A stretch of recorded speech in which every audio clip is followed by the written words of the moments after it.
بغاوت ہم نہیں کر رہے، بغاوت وہ طاقتور ادارے کر رہے ہیں جنہوں نے قانون کو اپنے ہاتھ میں لیا۔ کسی زمانے میں سکندر مرزا نے، ایک جنرل تھا، اپنے ہی سن 1957 کے آئین کو کچرا کہا، اپنے ہی آئین کہا یہ کیا کچرا ہے۔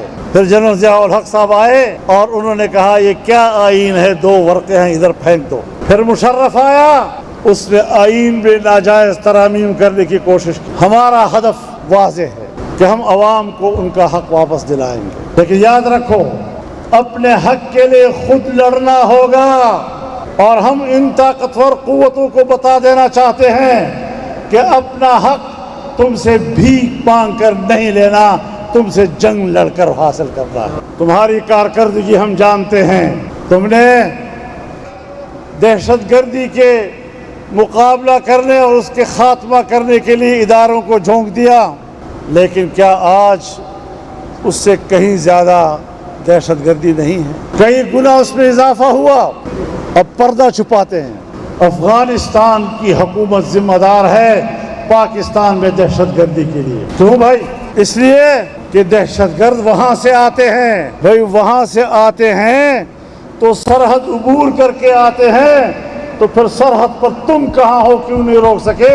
اور پھر میں بتانا چاہتا ہوں، جنرل مشرف نے افغانستان پر حملہ کرنے کے لیے پاکستان کے ہوائی اڈے امریکہ کو نہیں دیے، افغانوں پر حملہ کرنے کے لیے اڈے دیے، افغانوں پر حملہ کرنے کے لیے فضائیں دی۔ کبھی انہوں نے آپ سے شکایت کی کہ آپ کی ایئرپورٹوں سے اور آپ کے فضاؤں سے جہاز اڑ کر ہم پر حملہ کیوں کرتے ہیں؟ انہوں نے تو آپ سے جہازوں کی شکایت نہیں کی، انہوں نے تو آپ سے بمباری کی شکایت نہیں کی۔ 20 سال تک تم نے ہزاروں لوگوں کو اپنی بمباریوں سے تباہ کیا، قبائل کو تباہ و برباد کر دیا۔ تمہیں احساس ہے اس بات کا کہ سرحدات کے اوپر جو لوگ رہتے ہیں وہ پاکستانی ہیں، اور پاکستانی اپنے ملک کے اداروں سے نفرت کرتے ہیں، اپنے ملک کے اداروں کے خلاف لڑنا چاہتے ہیں۔ اپنے خلاف تم نے جو نفرتیں پیدا کی ہیں اس کا بھی ذمہ دار کوئی اور ہو سکتا ہے؟ کچھ تو اپنے گریبان میں جھانک کر سوچو۔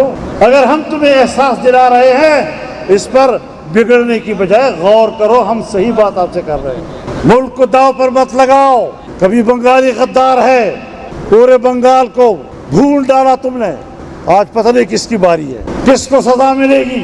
اور وفاداریوں کے روپ میں اور ریاست کے لبادے میں کسی کو غدار کہنے کی کوشش نہ کیا کرو۔ جو بھی ہوگا اس کے ذمہ دار خود تم ریاستی ادارے، ذرا اپنی کردار پر نظر رکھو۔ دفاع ہو سکتا ہے، دفاعی قوت ہماری اچھی ہے، لیکن وہ دفاع کرتی نہیں ہے، وہ سیاست کرتی ہے۔ امن و امان تباہ ہوتا جا رہا ہے، ہر شخص گھر سے نکلتا ہے تو سوچتا ہے شام واپس گھر آ سکوں گا یا نہیں۔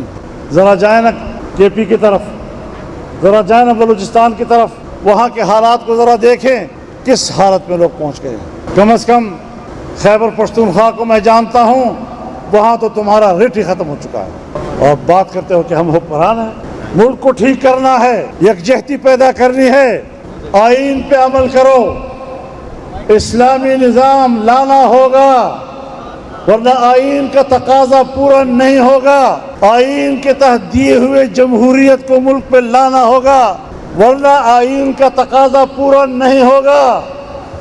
آئین کے مطابق لوگوں کو انسانی حق دینے ہوں گے، ورنہ آئین کا تقاضا پورا نہیں ہوگا۔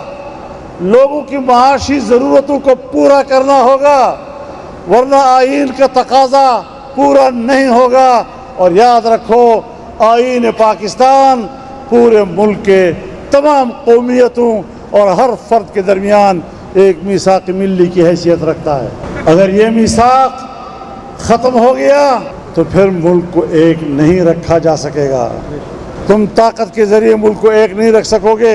آپ کے پنجاب سے بھی شکایتیں آ رہی ہیں، کوئی ادارہ بنایا ہوا ہے CTD کا، 4 شیڈول میں علماء کو ڈالتے۔ 4 شیڈول تھانے کے اندر کے بدماشوں کے خلاف بنا تھا۔